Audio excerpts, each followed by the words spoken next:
Saudi আরব প্রথমবারের মতো মদ বিক্রি শুরু করেছে। এখন থেকে দেশটিতে বসবাসরত অমুসলিম বিদেশি বাসিন্দারা কিনতে পারবেন মদ। তবে মদ কিনতে হলে মাসে অন্তত 50,000 রিয়াল আয় করতে হবে। জানা গেছে শুধুমাত্র উচ্চ আয়ের বিদেশিরাই রাজধানী রিয়াদের একমাত্র লাইসেন্সধারী মদের দোকানে প্রবেশের সুযোগ পাবেন। প্রবেশের আগে তাদের বেতনের সার্টিফিকেট দেখাতে হবে। সৌদি আরবে মদের ওপর কড়া নিষেধাজ্ঞা চলছে বহু দশক ধরে। তবে সাম্প্রতিক বছরগুলোতে সামাজিক ও প্রশাসনিক নানা সংস্কারের অংশ হিসেবে কিছু বিধিনিষেধ শিথিল করা হচ্ছে।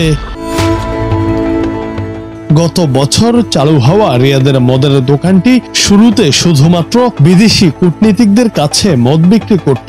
এখন থেকে অমুসলিম প্রিমিয়াম রেসিডেন্স কার্ডধারীরাও সেখানে কেনাকাটা করতে পারবেন। এই প্রিমিয়াম রেসিডেন্সি বা সৌদি গ্রিন কার্ড দেওয়া হয় দক্ষ পেশাজীবী উদ্যোক্তা ও বিনিয়োগকারীদের, যারা 5 বছরে অন্তত 30 মাস সৌদি আরবে থেকেছেন।